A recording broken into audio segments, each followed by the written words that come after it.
हिंदुस्तान में कोई भी चीज़ आप किसी एक मजहब के लिए कर ही नहीं सकते, ये कानून है। देखिए, दूसरों के लिए जो जीता है ना, उसकी सारी तकलीफें अल्लाह दूर करता है। कि आपको 1+1=2 आपको मैथ्स तो सिखा देगा, लेकिन वो 2 को ईमानदारी से अदा करना वो आपका मजहब सिखाएगा। Politics can never be dirty, politicians are dirty. आज अल्हम्दुलिल्लाह वो लगाया हुआ छोटा सा एक पेड़ आज बहुत बड़ा दरख्त बना है। वो इंसान जो दूसरों की फिक्र करता है, उसकी फिक्र अल्लाह करता है। क्या बात है। अगर आपने सोच लिया कि अल्लाह देख रहा है तो आपसे गलत काम इंशाल्लाह होगा नहीं। तो अल्लाह ताला ने इन्हें 52,000 वोटों से विन किया। हम कंट्रीब्यूटर बने, मुल्क को कुछ देने वाले बने। खाने से ज्यादा आई थिंक एक दुआ की क्रेविंग होना ज्यादा जरूरी है कि बहुत भाई अच्छी बात बतलाई। सही वक्तार। और मैं समझता हूँ अल्लाह जिसको देता है उसकी जिम्मेदारी ज़्यादा होती है। इंडिया का सबसे पहला कोविड केयर सेंटर वहाँ पर इब्राहिम बाबानी ITI में बना। अल्लाह आपको ज़ाय खैर दे। रईस भाई, क़यामत के दिन हम आपको ऐसे करके ढूंढना पड़ेगा, ख्याल रखिएगा हमारा। रौनक रमजान के बाद ये शायद रौनक इंग्लिश में आ जाओ। बहरहाल आप सबका बहुत शुक्रिया। ये है हमदर्द खालिस अचारी मसाला जो लाएगा एक्चुअल स्वाद इस अचारी पुलाव में।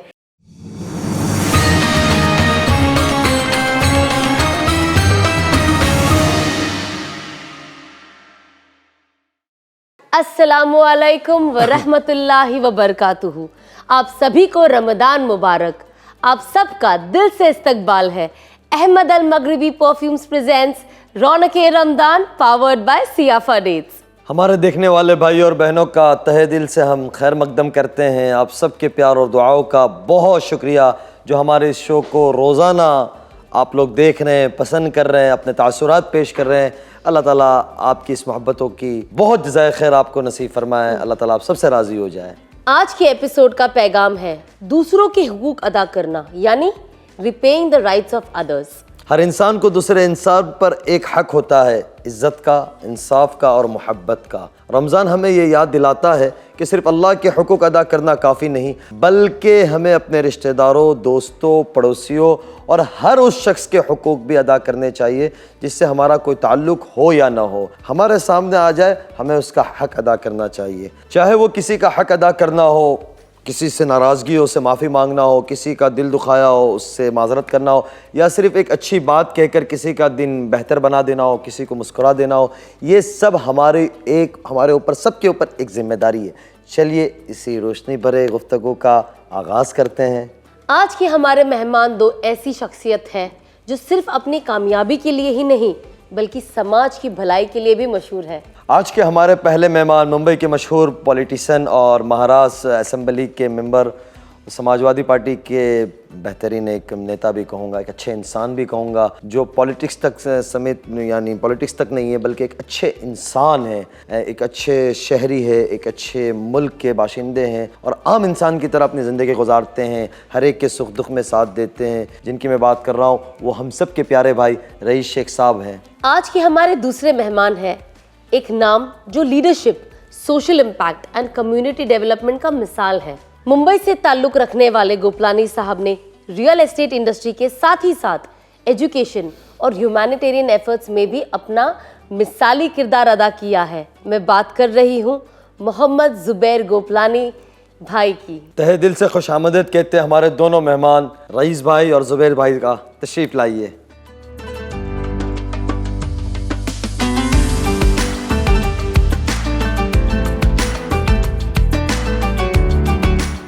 अहलन अहलन, जज़ाकल्लाह शेख, आप तशरीफ लाए। जी अस्सलाम वालेकुम। तशरीफ रखे रईस भाई। शेख तशरीफ लाए,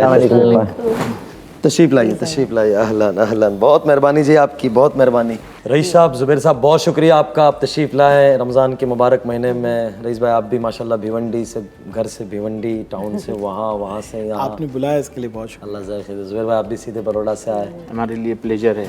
अल्लाह खैर दे।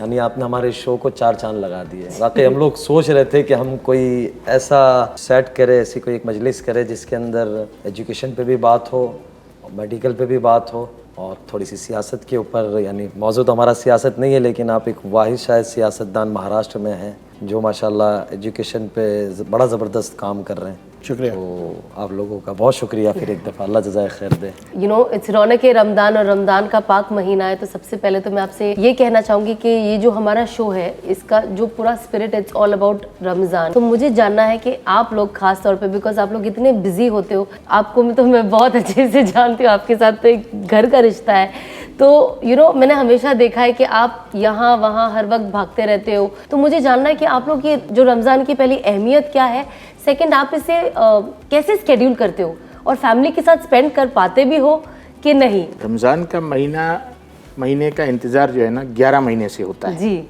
और अल्लाह के रसूल सल्लल्लाहु अलैहि वसल्लम ने फरमाया कि रमज़ान के महीने का इंतज़ार किया करो। उसका इंतज़ार करते हैं, रौनकों वाला महीना है, मग़फ़िरत वाला महीना है, रहमतों वाला महीना है। देर से उठते हैं, सहरी करके सो जाते हैं। रमज़ान से पहले जितनी चीज़ें कर पाते हैं कर लेते हैं। रमज़ान में ये होता है कि चीज़ें नहीं हो पाती और फिर आखिरी 15 दिन तो अल्लाह बुला लेता है अपने घर, अपने बैतुल्लाह बुला लेता है, मदीना बुला लेता है।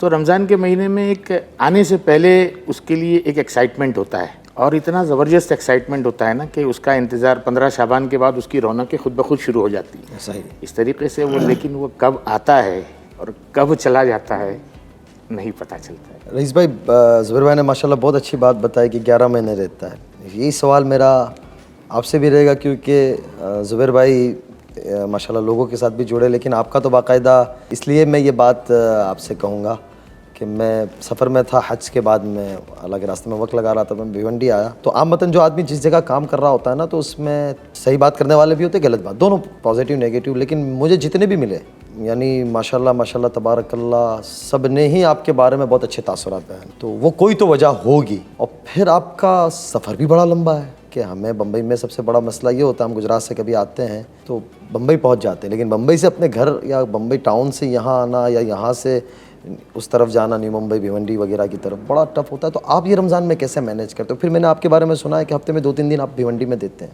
देखिए, रमज़ान की जो बरकतें हैं वो अलग ही होती है। अल्लाह आपका पूरा शेड्यूल प्लान कर देता है। देखिए, पॉलिटिशियंस के लिए रमज़ान बहुत ज़्यादा आसान नहीं होता। You have to do your duties. बस अल्लाह से दुआ करते हैं कि अल्लाह ऑर्गेनाइज कर दे। देखिए, एक पहलू अलग है दुनिया का, गरीबों को भी रमज़ान का बहुत इंतज़ार होता है, क्योंकि रमज़ान में हम लोग वसी हो जाते हैं, हम लोगों की मदद करते हैं। एक बहुत अलग पहलू होता है कि रमज़ान आएगा तो मदद भी आएगी। मेरा शहर जो है ना बहुत गरीब शहर है। रमज़ान की तैयारियां हम लोग को अलग हिसाब से करनी पड़ती है। जैसे आज मैं सुबह रमज़ान की बम्बई की तैयारियों के लिए आज वाटर डिपार्टमेंट में गया था। रमज़ान में मुस्लिम इलाकों में वाटर टाइमिंग को एडजस्ट करना पड़ता है, तो बड़े प्यार से आपको सबको समझाना होता है कि देखिए हमारे मुसलमानों की तरतीब चेंज होती है, तो आप थोड़ा सा वाटर टाइम चेंज कीजिए। तो 10 साल पहले मैंने शुरू किया था। जैसे मदनपुरे में अभी सहरी के वक्त के हिसाब से सप्लाई टाइम चेंज होगा। कल मैं जाऊंगा भिवंडी, मस्जिदों के बाहर साफ़ सफाई करना, कचरा कलेक्शन का टाइम चेंज होता है। एक पॉलिटिशियन के या एक खिदमत के पॉइंट ऑफ व्यू से देखें तो बहुत अलग होता है। उसकी तैयारियां कुछ अलग है। अब वाटर कंजम्पशन बढ़ेगा, कचरे का निज़ाम बढ़ेगा, तो ये बहुत सारी तैयारियां हम लोग को बहुत पहले शुरू करनी पड़ती हैं रमज़ान में। लेकिन अल्लाह चीज़ें आसान कर देता है। आप रोज़ा हो तो लोग के दिल नरम हो जाते हैं, हम लोग को भी लोग बहुत रियायत देते हैं, लेकिन ज़िम्मेदारियाँ बहुत होती है। आपको अगर निज़ाम चलाना है तो बहुत चीज़ों की तैयारी करनी पड़ती है। लेकिन रमज़ान का इंतज़ार बेशक रहता है, क्योंकि रहमतों का महीना रहता है। उसमें आप जितना काम करते हैं उसके सवाब भी उतने मल्टीपल टाइम्स बढ़ जाते हैं। अब आप भिवंडी के ताल्लुक से कह रहे हैं, अगर आपने सियासत को ट्रांसफॉर्मेशन का ज़रिया समझा, अगर आपने सियासत को उस नज़रिए से देखा या काम किया कि this is the medium for change, तो आपका कॉन्सेप्ट क्लियर है, तो पॉलिटिक्स इज़ वेरी इजी। काफ़ी अल्लाह ने आसान किया। भिवंडी में लोगों ने मदद की, एक्सेप्टेबिलिटी की। मैं 3 अलग इलाकों से इलेक्शन लड़ चुका हूँ। पहले मैं गोवंडी से लड़ा, फिर मदनपुरे से और अब भिवंडी से। लेकिन मैंने एक अलग किस्म की सियासत खड़ी करने की कोशिश की। पता नहीं कितना कामयाब हूँ, लेकिन अगर सियासत खिदमत समझ के करोगे तो आप लोगों के दिल में उतरोगे। बहुत बड़ी बात, बड़ी बात। तो मैं आपको बताऊं कि माशाल्लाह रईस भाई जो है ना, अभी यानी हमारे महाराष्ट्र का इलेक्शन अभी गया है, तो अल्लाह ताला ने इन्हें 52,000 वोटों से विन किया। यानी ये बड़ी बात है कि लोग आपसे मोहब्बत, अक़ीदत, अपने भी गैर भी सारे, यानी आपने वो माहौल वहाँ बना के दिया है। इंशाल्लाह रमज़ान में हम लोगों का ऑब्जेक्टिव रहेगा कि हम हमारे गैर मुस्लिम भाइयों तक भी कैसे पहुँचे। बड़ी बात। It is an opportunity to explain our religion. तो ये शो भी मेरे ख्याल से आप कोशिश करें कि जो शक्ल बिगाड़ने की कोशिश की जा रही है मुसलमानों की या हमारे मज़हब की, इस तरह के शो कंट्रीब्यूट कर सकते हैं for them to understand. Problem क्या हो गया कि हम बहुत ही इंक्लूसिव है, हमने अपने आप को लोगों तक पहुंचाया नहीं। बहुत सारे नॉन मुस्लिम भाई रोज़ा रखते हैं, वो अपने दोस्तों से इन्फ्लुएंस होते हैं, कई लोग हेल्थ के बेनिफिट्स इसके देखते हैं।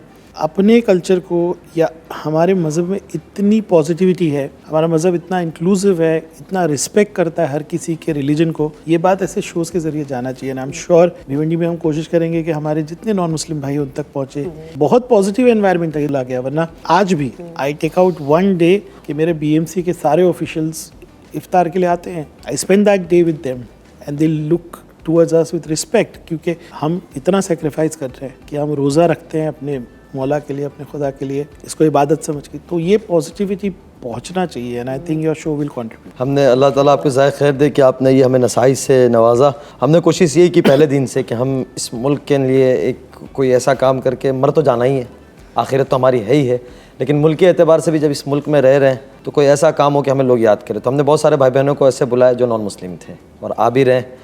तो अल्लाह जज़ाए खैर, आगे आपसे बात करेंगे। ज़ुबैर साहब से मैं कहूँ, ज़ुबैर साहब आप माशाल्लाह अपना बचपना ज़िंदगी बम्बई में कटी, क्योंकि मेरे और रईस भाई ज़ुबैर भाई के अक्सर दोस्त मुश्तरका है। तो आपने ज़िंदगी का सफ़र यहाँ से शुरू किया, सियासत यहाँ से शुरू की, फिर आप अपने बड़ों की बात को मानते हुए फिर आपने एक खिदमत खल्क़ के अंदर आपने एक कदम रखा और उसमें अल्लाह ताला ने आपको कामयाबी भी दी। क्योंकि हमने कोविड में ख़ास तौर से आपको देखा कि जिस तरीके से आपने दिन रात एक करके गुजरात में एक मिसाल कायम की। कोविड सेंटर की बुनियाद जो गुजरात में डाली हमारे ज़ुबैर भाई और डॉक्टर मोहम्मद हुसैन साहब, इन लोगों ने बहुत बड़ा रईस भाई काम किया।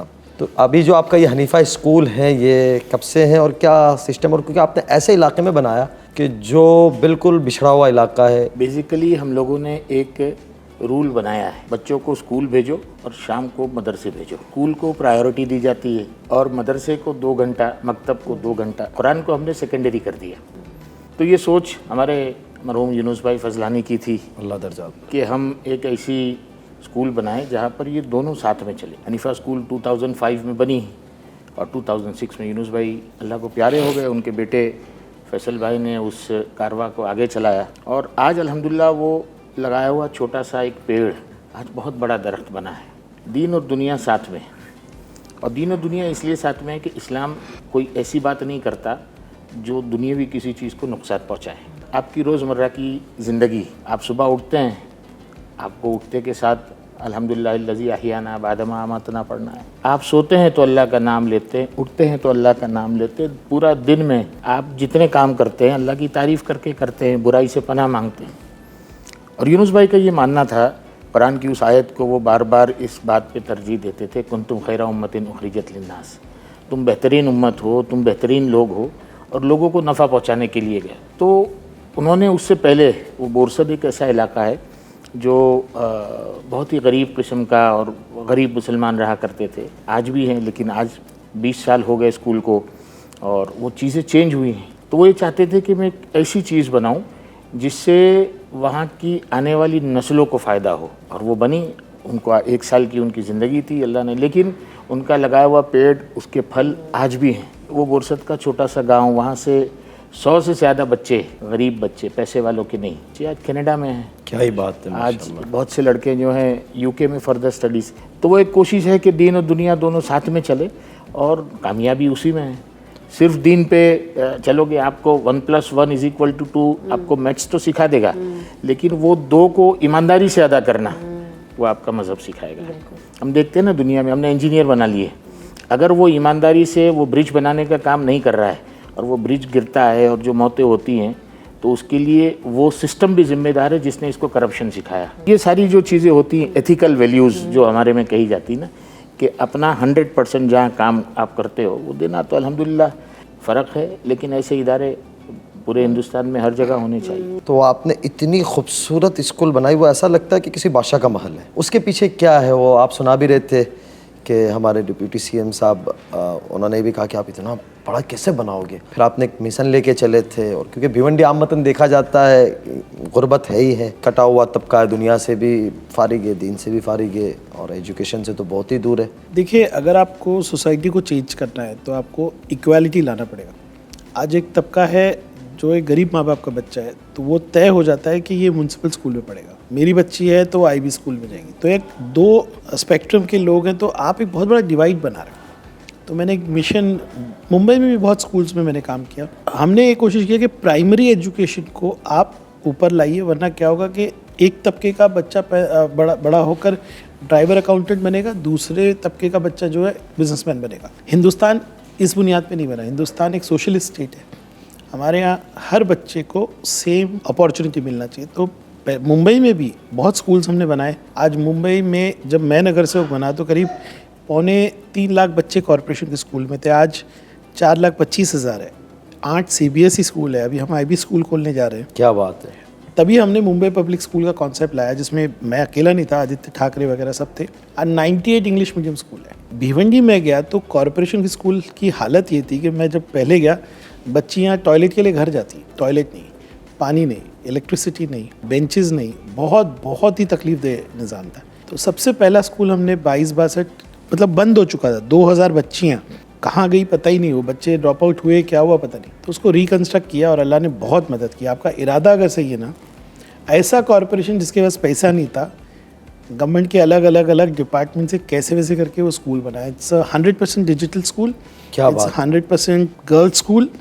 मैं अभी वेल्स में था, यूनाइटेड किंगडम में, तो वहाँ पे मैं एक छोटा कोर्स करने गया था। अब वो स्कूल वेल्स यूनिवर्सिटी से कनेक्ट होगा and it is a school which is got AI lab, it is got science chemistry labs, turf है बच्चियों के लिए। आपको ट्रांसफॉर्मेशन लाना है तो इसी सिस्टम में आपको कहीं ना कहीं जिद्दोजहद करके लाना है। You can't complete. अब ये स्कूल में हमें पहले 3.5 करोड़ रुपये मिला, वहाँ तक स्कूल बना पाए। फिर 3.5 करोड़ रुपये कहीं से मिला, फिर 2 करोड़ रुपये कहीं से मिला। तो मैं किसी साहब का कुछ काम कर दिया तो उनसे मैंने कहा कि भाई आप मुझे फर्नीचर दीजिए। तो बहुत रिलेक्टेंट थे वो कि यार कितने पैसे लगेंगे रईस भाई। मैंने कहा 35 लाख रुपए लगेंगे। अरे बोले हम इतना नहीं कर पाएंगे, उतना नहीं कर पाएंगे। मैंने कहा आप स्कूल जाके देख लीजिए। बाय टाइम वो भिवंडी स्कूल देख के निकले, वो बॉम्बे आए तक खिदमत ट्रस्ट के अकाउंट में 50 लाख रुपए था।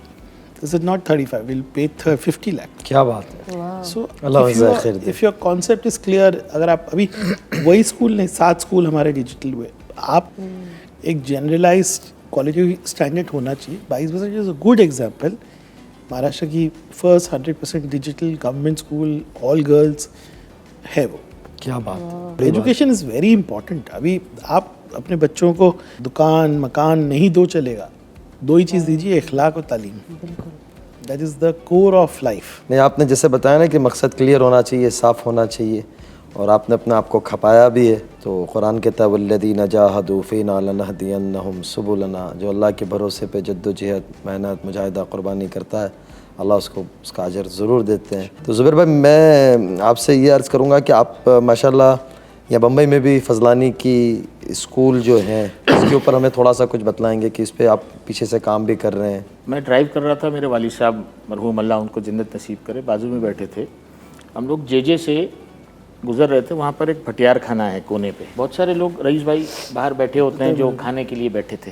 तो आई स्टॉप द कार, मैं उतरा, मैंने गया, और उस ज़माने में मैं समझता हूँ 15-20 रुपये में वो उनको एक प्लेट मिल जाती थी जिसमें वो पेट भर के खाना खा लेते थे। मेरी दादी का इंतकाल हुआ था तो मैंने सोचा, मुझे बहुत मोहब्बत थी मेरी दादी से, तो मैंने सोचा कि लाओ अपन कुछ सवाब जारिया करते। तो मैंने जाकर उसको, वो 10-15 लोग बैठे थे, उनको खाने के लिए पैसे दिए और आकर बैठ गया। मेरी ज़िंदगी का जो सबसे बड़ा लेसन मेरे वालिद साहब ने दिया ना, वो ये था, मुझसे कहा कि तू क्या कर कर आया। मैंने कहा अब्बा उन लोगों को मैंने खाना खिलाया, तू खाएगा वो खाना, तूने जो खिलाया वो खाएगा, वहाँ जाके बैठ के टेबल कुर्सी पे बैठ के खा ले। लोगों को वो खिलाना जो खुद खाना पसंद करता है। ये मेरी ज़िंदगी का सबसे बड़ा लेसन है। सालों बीतते गए। जैसे रईस भाई ने कहा कि हम एजुकेशन में देखते हैं कि वो क्वालिटी एजुकेशन नहीं है, तो एक सोच है कि वो बच्चे जो गरीब हैं उनको हम वो प्रोवाइड करें जो मैं मेरे बच्चों को देना चाहता हूँ। बड़ी बात है। और उसके मद्देनज़र चीज़ें बनती गईं, अल्लाह की मदद आती है। और हम लोगों ने बहुत सारी स्कूलों के साथ में काम किया कि वहाँ पर इन गरीब बच्चों को क्वालिटी एजुकेशन। इसमें जो एक बात का हम सबसे ज़्यादा ख्याल रखते हैं कि टीचर्स का अपॉइंटमेंट मैनेजमेंट नहीं करता। टीचर्स का अपॉइंटमेंट जो एजुकेशनल एक्सपर्ट होते हैं, प्रिंसिपल होते हैं, उनकी जो टीम होती है वो करती है, और उसमें मज़हब नहीं देखा जाता है। क्या बात देखा जाता है कि एक अच्छा टीचर वो किसी भी मज़हब से ताल्लुक़ रखता हो, आपके अंदर अगर काबिलियत है, आपके अंदर क्वालिटी है ना, तो दुनिया आपके पास आएगी, आपको सलाम भी करेगी, झुके भी और आपका इस्तेमाल भी करेगी। हमारे दीन में इबादत जितना ज़रूरी है उतना ही ज़रूरी हुकूकुल इबाद है। इसको जनरली लोग इतना तवज्जो देते नहीं है, है ना। आप देखिए कितने लोग होते हैं जो अल्लाह से बहुत जुड़े हुए हैं, लेकिन कभी कभी जब हमारे लोगों की बात आती है तो हम उसको, हमारा एक नेचर चेंज हो जाता है, हमारा एटीट्यूड चेंज हो जाता है, जबकि ये सबसे ज़्यादा ज़रूरी है। तो मैं आपसे जानना चाहती हूँ कि इसकी अहमियत क्या है और लोगों को इसे कैसे इम्पोर्टेंस देनी चाहिए। नहीं, बिल्कुल। अब इबादत तो आप अपने लिए करते हैं कि भाई मुझे फ़ला चीज़ मिल जाए, फ़ला हो जाए। हुकुल इबादत इसलिए ज़रूरी है कि अल्लाह के करीब दूसरों की खिदमत है। बिल्कुल। तो अगर आप अल्लाह की रज़ा चाहते हैं तो आपको सबसे पहले इंसाफ करना पड़ेगा, आपको सबसे पहले दूसरों की फ़िक्र करना पड़ेगा, और वो इंसान जो दूसरों की फ़िक्र करता है उसकी फ़िक्र अल्लाह करता है। क्या बात है। तो हुकूकुल इबादत ये है कि आप अपने काम में कभी डिस्क्रिमिनेट ना करें। बिल्कुल। रमज़ान में इसकी अहमियत क्यों बढ़ जाती है? क्योंकि अल्लाह हिसाब भी वैसे ही लेता है जितना अल्लाह देता है, और मैं समझता हूँ अल्लाह जिसको देता है उसकी ज़िम्मेदारी ज़्यादा होती है। तो इसलिए हुकूकुल इबादत, वैसे जनरली आपको इंसाफ पसंद होना चाहिए, लेकिन रमज़ान में और ख्याल करना चाहिए कि आपके हाथ से कोई गलत बात नहीं हो जाए, कोई नाइंसाफ़ी नहीं हो जाए। And I am very cautious. मैं, क्योंकि अगर आपने सोच लिया कि अल्लाह देख रहा है तो आपसे गलत काम इंशाल्लाह होगा नहीं। देखिए, ईमान वाले के लिए ज़िंदगी तो इम्तिहान है। बिल्कुल। You will never be complete. Correct. But मैंने एक चीज़ भिवंडी में ख़ास तौर से सीखी। भिवंडी ऐसा है कि अमीर है और गरीब है, मिडिल क्लास नहीं है। या तो बहुत ही अमीर है, या तो बहुत अमीर है या बहुत गरीब है। कंजर्वेटिव सोसाइटी है, ख़वातीनों को मौका नहीं था। आज हमने वुमेंस अचीवर अवार्ड रखा है, लोग रिस्पेक्ट कर रहे हैं उनकी जो महिलाएं काम कर रही हैं। तो आप किस तरह से, जिम्मेदारों की जिम्मेदारी बढ़ी। अगर अल्लाह ने आपको वो मकाम दिया है, पोजीशन दिया है, तो आपकी अकाउंटेबिलिटी भी बढ़ी है। बड़ी बात है जी। बहुत बहुत खूबसूरत बात है। और इसी के साथ हम एक छोटा सा ब्रेक लेंगे, लेकिन ब्रेक पे जाने से पहले आपके लिए एक हदिया है, प्लीज़ एक्सेप्ट कीजिए from Ahmed Al Maghribi perfumes.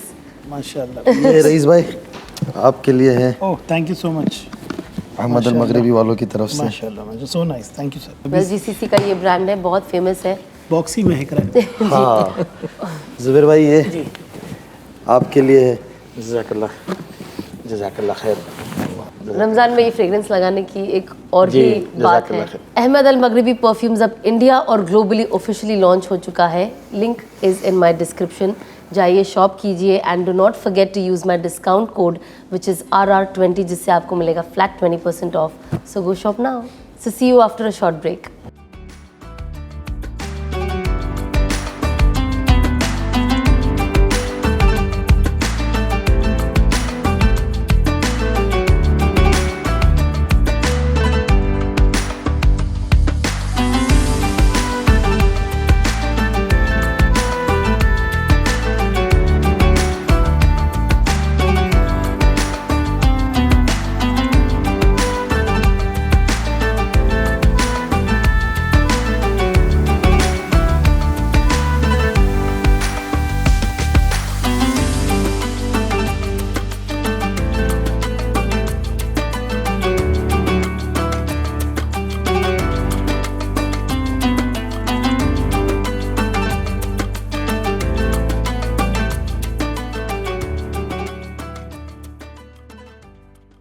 Rice भाई माशाल्लाह आप पहले बहुत सक्सेस कारोबारी आदमी थे, सक्सेस बिजनेसमैन अब भी हैं माशाल्लाह। लेकिन ये पॉलिटिकल सफ़र आपका शुरू कैसे हुआ? नहीं, जब मैं छोटा था तब से मुझे बहुत सोशल कॉन्शियसनेस थी। मतलब मैं कॉलेज में भी आया तो हमने 92 के राइट्स देखे, तो ये था कि कहीं ना कहीं सोशल वर्क करना है। तो उस वक्त उलमा काउंसिल बनी थी और शालीमार के ओनर शाहबुद्दीन शेख साहब थे, तो मैं उनसे मेरा रब्ता बहुत था। सडनली हर किसी को दूसरे की मदद के लिए दौड़ना पड़ा। उस वक्त हम लोग कॉलेज में थे, इंग्लिश वगैरह जानते थे, तो लेटर्स ड्राफ्टिंग ये वो उलमाओं के लिए कर रहे थे। अचानक हम लोग असिस्टेंट बन गए कि भैया चलो, अगर पूरे लोग काम करें तो हम बैक ऑफिस बन गए। पॉलिटिक्स नहीं समझ में आती थी। ये था कि भाई कम्युनिटी के लिए काम करना है, मतलब ये वेरी क्लियर माइंड में था कि हमको दूसरों की मदद करना। वहीं से सीखा मैं। जॉब में दिल नहीं लगता था, बिजनेस में दिल नहीं लगता था कि जब तक आप दूसरों के लिए काम नहीं करें तो ऐसा लगता था कि आप अकम्प्लिश नहीं हुए। फिर मैं 2007 में लौट के आया, फिर मैंने समाजवादी पार्टी ज्वाइन की और मेरा सफ़र वहाँ से चालू हुआ। गोवंडी में मैं जब इलेक्शन लड़ रहा था तो एक चीज़ मैंने रियलाइज़ की कि वहाँ पे वाटर सप्लाई ही नहीं है, पानी ही नहीं है, पर आज के ज़माने में पॉलिटिशियन को एजुकेटेड भी होना चाहिए। तो हमको समझ में आया कि इशू क्या है, तभी मैंने हाई कोर्ट में एक PIL की थी कि constitution guarantees you right to life, बस स्पेसिफिकली राइट टू वाटर नहीं है। तो हमने एक PIL फाइल की कि water should be universal right and interpreted as right to live. पानी के बगैर ज़िंदगी नहीं। तो PIL के दौरान मोहल्लों में जाना, वाटर सप्लाई समझना, वाटर रूल्स पढ़ना, मैं को इंडिया आने जाने लगा। पार्टी ने मुझे मौका दिया तो मैं इलेक्शन लड़ा और बहुत आसानी से, अल्लाह ने बहुत आसान कर दिया। आई वन हैंड्स डाउन, बहुत अच्छे से जीता। तब आने के बाद समझ में आया कि अगर सोसाइटी को ट्रांसफॉर्म करना है, politics can never be dirty, politicians are dirty. देखिए, तरबियत जिससे अल्लाह को जो काम लेना है, अल्लाह उसकी वैसी तरबियत करता है। आप कोई फैसला नहीं करते। It is an illusion that you decide, you don't decide. ज़रूर ये बात मैं आपसे भी अर्ज़ करूँगा, ख़ास तौर से आपने कोविड में जो अहले गुजरात के ऊपर एक एहसान अल्लाह ने आपसे करवाया, तो वो एक मिसाल है। तो ये कैसे जहन आया आपको कि ये करना, और फिर आपने दो यानी सबके लिए किया, हर कौम के लिए किया? इस्लाम का जो सबसे पहला संदेश रसूलुल्लाह सल्लल्लाहु अलैहि वसल्लम पे कुरान नाजिल हुआ और आप घर तशरीफ़ लाए, आप घबराए हुए थे। आपने माँ खतीजा रदी अल्लाह अन्हा से कहा कि ज़म्बिलूनी, मुझे कंबल उड़ाओ, मुझे डर है कि मैं हलाक हो जाऊँगा। तो जो सबसे पहला संदेश पूरी इंसानियत के नाम पे माँ खतीजा ने जो दिया वो ये था कि आप हलाक नहीं हो सकते, आपके साथ गलत नहीं हो सकता। द रीज़न उन्होंने जो बताया वो रीज़न ये था कि आप गरीबों के परवर हो, आप बीमारों के तीमारदार हो, आप कमज़ोरों के लिए काम करते हो। तो ये संदेश हम सबके लिए है। कोविड में इत्तेफाक ऐसा था, पहली मैयत गोधरा के एक हाजी साहब की थी। उनका हॉस्पिटल का बिल हुआ था तकरीबन 6 लाख प्लस। आए, मैं डॉक्टर मोहम्मद हुसैन साहब के पास बैठा था, तो उन्होंने कहा कि उस आदमी के पास पैसा था, उसने 6 लाख रुपया दे दिया।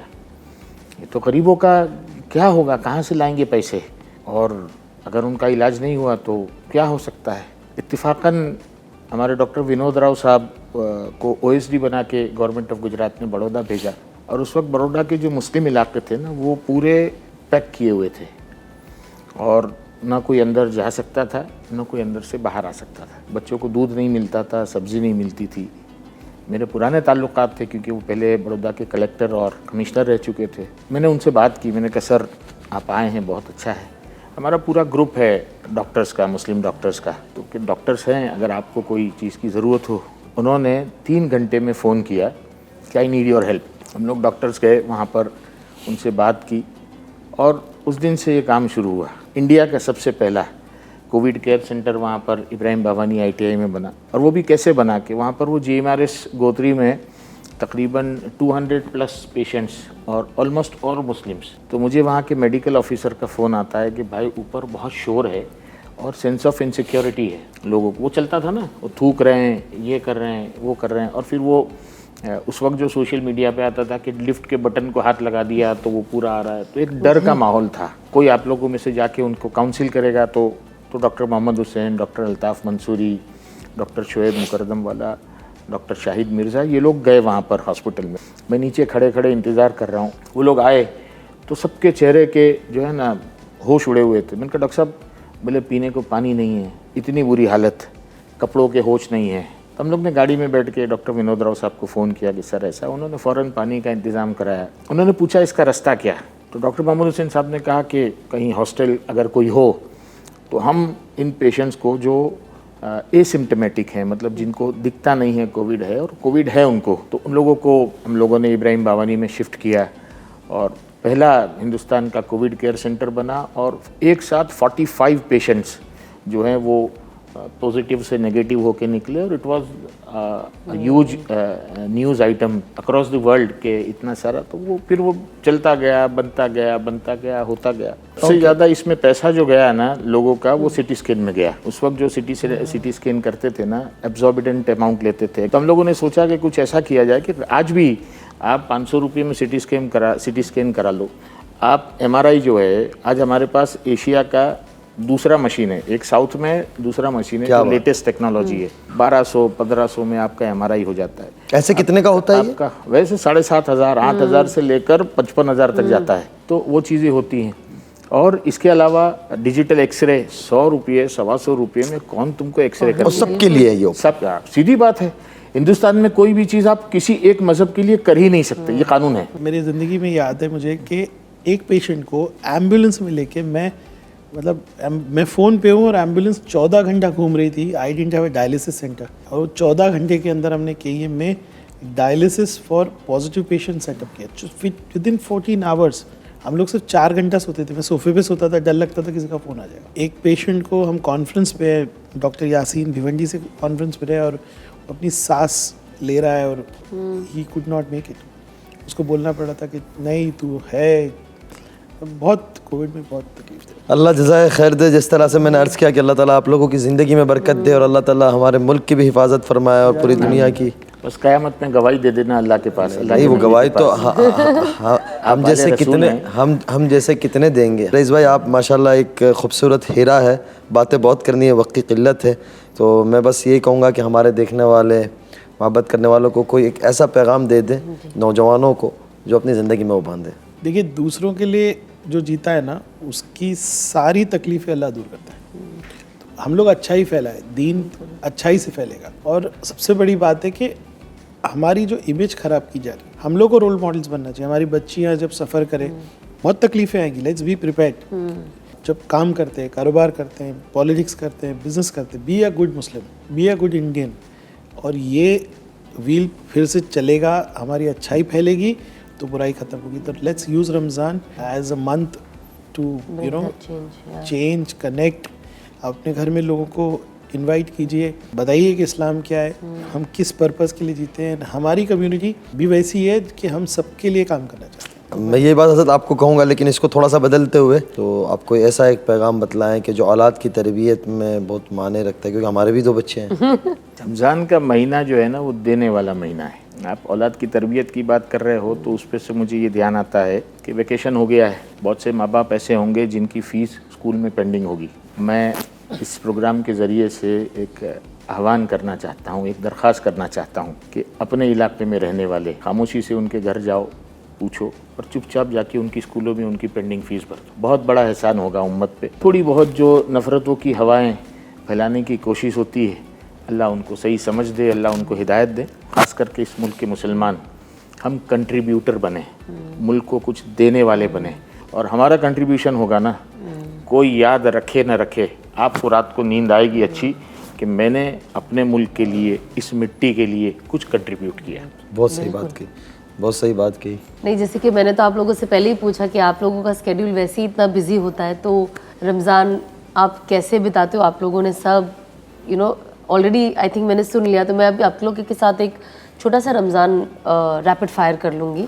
बहुत ईजी है, बहुत सिंपल है।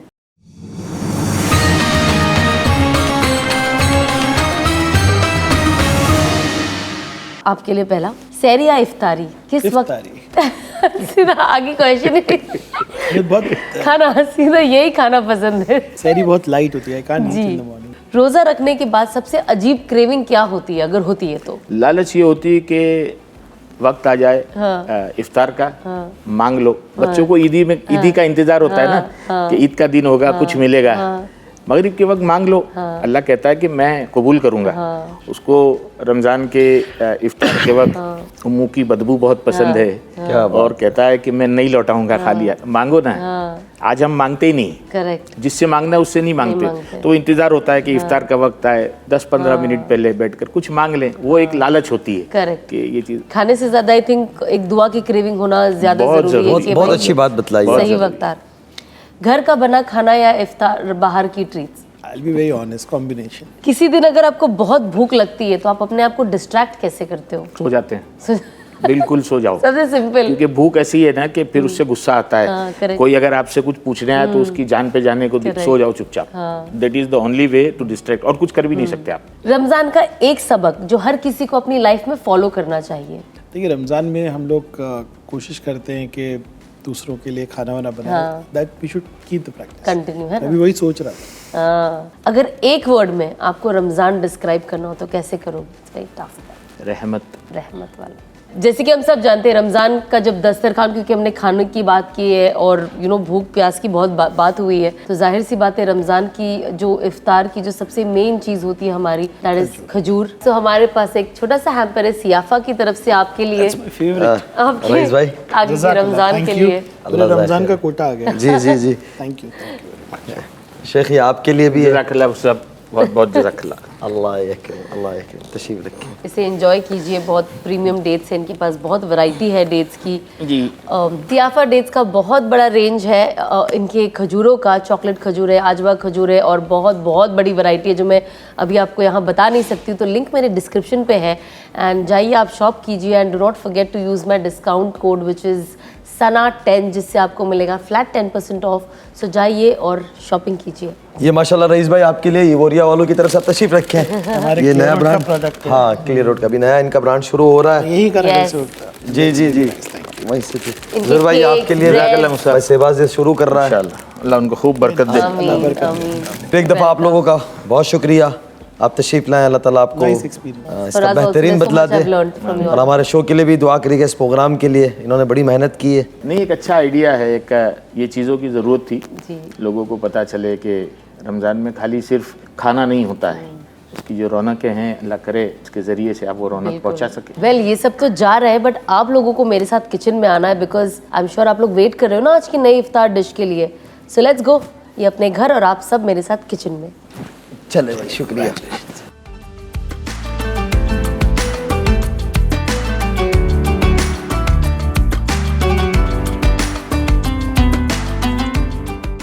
वेलकम टू माय किचन और आज हम बनाने जा रहे हैं एक बहुत इंटरेस्टिंग यमी डिश और उसका नाम है अचारी चिकन टिक्का पुलाव। और वो हम बनाने वाले हैं प्रेशर कुकर में, बिकॉज हम सब के पास टाइम नहीं होता और हम सब चाहते हैं कि हम कुछ ऐसी डिश बनाए जो टेस्टी भी हो, सुनने में थोड़ा सा ऐसा एग्जॉटिक भी लगे और ऐसा लगे कि कुछ बहुत ताम झाम करके कुछ बहुत शाही बनाने वाले, लेकिन वक्त कम हो।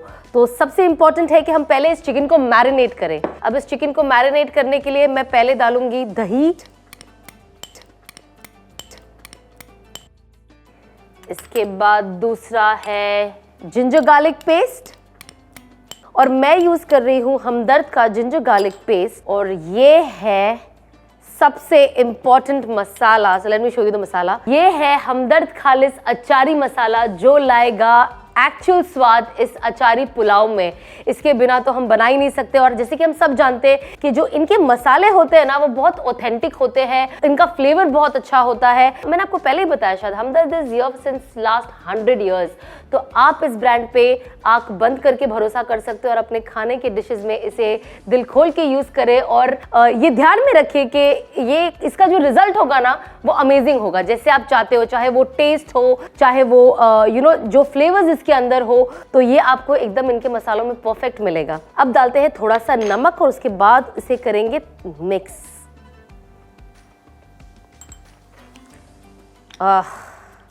मैरिनेशन एक्चुअली सबसे ज़्यादा इंपॉर्टेंट होता है बिकॉज इसमें ही पूरा स्वाद होता है, इसमें ही पूरा टेस्ट होता है। वेल तो अच्छा खासा मैरिनेट हो चुका है और अब हम इसमें मसाले डालेंगे। तो सबसे पहले हमें जाहिर सी बात है हमें गैस ऑन करना है ताकि हम अपना तेल गरम करें और इसके अंदर जो तेल डालते हैं ताकि हम इसके अंदर अपने मसाले डाल सके जो इस चीज़ के लिए ज़रूरी है। रुकिए, डालते रहिए। अच्छा खासा इसके अंदर ना डाले, वेट। तो अब हमारा तेल गरम हो चुका है, मैंने इसे धीमी आंच पे रखा है और अब मैं यूज़ करूँगी खड़े मसाले। नेक्स्ट है जीरा 1 चम्मच, थर्ड टमाटो प्यूरे,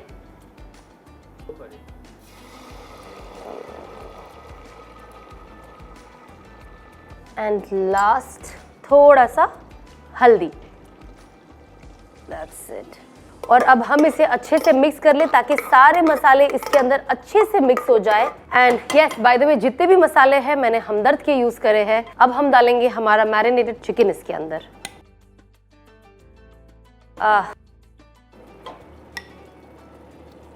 आराम से डालें ताकि अंदर के जो मसाले वो आपके फेस पे ना उड़े। सेफ्टी भी बहुत ज़्यादा ज़रूरी है क्योंकि तेल है।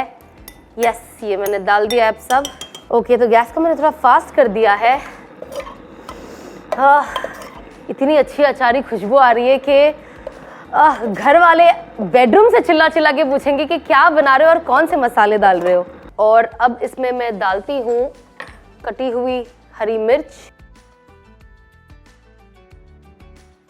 हमने ये ऑलरेडी बरिस्ता बना के रखा है, तो अब हम इसके अंदर डाल देंगे बरिस्ता। इसको मिक्स कर लूँ मैं पहले। नाइस।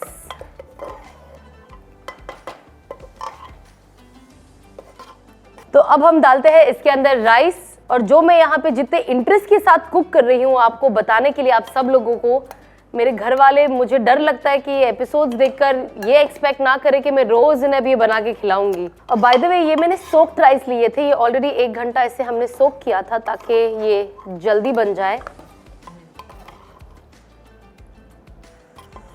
ये भी हमने ज़ाफ़रान को पानी में भिगा के रखा था ताकि ज़ाफ़रान का जो कलर है वो इसमें छूटे और आसान हो जाए। खुशबू आ रही है, कुछ अच्छा बन रहा है। अब वो तो एंड में ही पता चलेगा जब टेस्ट करेंगे कि बना क्या है। पानी मेरा रह गया थोड़ा सा। ओके, तो अब ये इतना डाल दिया है। एंड नमक हमें एक्चुअली इतना पूरा लगेगा बिकॉज मैंने थोड़ा सा नमक डाला था। बस अब इसे मैंने स्टर कर दिया है ताकि जो मैंने अब लास्ट में डाला वो अच्छे से मिक्स हो जाए। और अब कुकर का ढक्कन डाल दो। ये ढक्कन डालना और निकालना सबसे टफ होता है, कभी बंद होता है कभी नहीं होता है। बिस्मिल्लाह। Okay, oh wow, yes, finally ये बंद हो गया। अब इसे पकाने छोड़ देते हैं। तो बस अब 1 सीटी का वेट करेंगे, उसके बाद हम 10 मिनट इसे धीमी आंच पे रखेंगे ताकि ये अच्छे से पक जाए और फ्रेश अच्छे से रहे। बिकॉज राइस ज़्यादा सॉफ्ट नहीं होना चाहिए वरना खाने में टेस्ट नहीं आता है। तो ये पुलाव की जगह पे बन जाएगी खिचड़ी, और हम चाहते हैं कि खिचड़ी ना बने, पुलाव ही रहे। वेल, तो सीटी बच चुकी है, तो चलिए खोलते और देखते इसका रिजल्ट क्या आया है। उफ, खुशबू, हमदर्द खालिस अचारी मसाले की खुशबू तो सीधा मेरे रूह तक पहुंच गई है, to be very honest. Amazing, बहुत किलर बना है ये तो।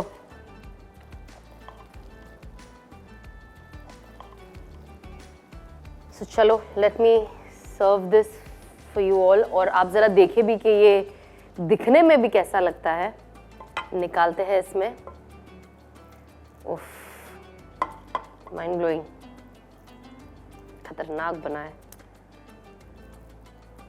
एंड अब हम इसे थोड़ा सा सजाते हैं जिससे इसका टेस्ट और बढ़ जाए। वो है बरिस्ता, दिखने में थोड़ा और खूबसूरत हो जाए। टेस्ट में तो है ही, खुशबू में तो है ही, बट दिखने में। और थोड़ा सा ये कटा हुआ धनिया। वाव, यम। तो ये हो गया है हमारा अचारी chicken tikka pulao ready. And जैसे मैंने आपको कहा कि मैंने इसके अंदर सारे हमदर्द के मसाले यूज़ किए हैं, तो मैं इन सारे मसालों का जो लिंक है मेरे डिस्क्रिप्शन में डालूंगी ताकि आपके लिए आसान हो जाए देखना कि हमने इसके अंदर क्या क्या यूज़ किया है, और आप भी फिर उसे शॉप करें और अपना अचारी चिकन टिक्का हमदर्द का घर में बनाएं और इसे एंजॉय करें अपने फैमिली के साथ। और अगर आप इस डिश को अपने घर में बना रहे हैं तो प्लीज़ मुझे टैग करना ना भूलें ताकि मुझे पता चले कि कितने लोगों ने ट्राई किया, कैसे बनाया और उन्हें ये रेसिपी कैसी लगी, ताकि हम और अच्छे अच्छे डिश आपके लिए बना पाए। एंड आई होप आप सबका रमज़ान अच्छा जा रहा हो, आपके रोज़े अच्छे जा रहे हो, एंड हम सबको आप अपनी दुआ में याद रखें। हम भी आपके लिए दुआ कर रहे हैं। वेल, मैं आपके सारे कमेंट्स पढ़ती हूँ, so thank you so much कि आप लोग हमें इतना प्यार दे रहे हैं और रौनक रमज़ान को इतना पसंद कर रहे हैं। ये देखकर मुझे भी बहुत दिल से खुशी हो रही है क्योंकि ये सारी मेहनत सिर्फ और सिर्फ आपके लिए है ताकि आप तक रमज़ान का खूबसूरत पैगाम पहुँचे और खूबसूरत डिशेस पहुँचे। तो इसे एंजॉय करें एंड सी यू सून। इंशाल्लाह हम नेक्स्ट एपिसोड में मिलेंगे एक अच्छे नए मेहमान के साथ और नई डिशेस के साथ। अस्सलाम वालेकुम। माशाल्लाह, रोज़ाना हम लोग कोई ना कोई अमाल की बात कर रहे होते हैं, जब सना होते हैं वो कर रहे होते हैं, यानी हम उसको वज़ाइफ कहेंगे, अमाल कहेंगे, करने की बातें कहेंगे। तो आज जो सारी बात हुई है उसका लुब्बे लुबाब ये है कि अल्लाह ताला से आफ़ियत मांगनी चाहिए। कोविड का भी जिक्र आया, अल्लाह ताला हमें भी, पूरी उम्मत को भी और पूरी दुनिया को भी, हमारे मुल्क की भी हिफाजत फरमाए आइंदा ऐसी मौज़ूदी बीमारियों से। तो एक दुआ मेरे जहन में आ रही है फ़ौरी तौर से इस वक्त कि एक कुरान करीम की आयत करीमा है और दुआ है। अल्लाह के रसूल सल्लल्लाहु अलैहि वसल्लम का इरशाद है कि आदमी उसको किसी भी हाल में पढ़ ले, यानी अल्लाह के साथ जहन लगा के भी पढ़े या न भी लगा के पढ़े, उसको फ़ायदा ज़रूर होगा कि रोज़ाना सुबह शाम इस दुआ की पाबंदी करे कि हस्बी अल्लाहु ला इलाहा इल्ला हु अलैहि तवक्कलतु व हुवा रब्बुल अर्शिल अज़ीम। हस्बी अल्लाहु ला इलाहा इल्ला हु अलैहि तवक्कलतु व हुवा रब्बुल अर्शिल अज़ीम। सुबह में 7 दफ़ा पढ़ ले फजर के बाद, और शाम में मगरिब के बाद 7 दफ़ा पढ़ ले। सारा दिन के मुहाफिज़ अल्लाह हो जाते हैं और अल्लाह उसको हर तरह की आफत, वलियात और मुसीबत और बीमारियों से बचाते हैं। जो मगरिब में पढ़ेगा वो सुबह तक अल्लाह की हिफाजत में आ जाएगा, और जो सुबह पढ़ेगा वो शाम तक आ जाएगा। और ज़िंदगी में हमें इन्हीं परेशानियों का सामना करना पड़ता है, और जिसका अल्लाह मुहाफिज़ हो जाएगा फिर उसे कोई फ़िक्र की बात नहीं है। फिर इंशाअल्लाह मुलाकात होगी। अल्लाह आप सबका हामी व नासिर हो। अस्सलामु अलैकुम व रहमतुल्लाहि व बरकातुहू।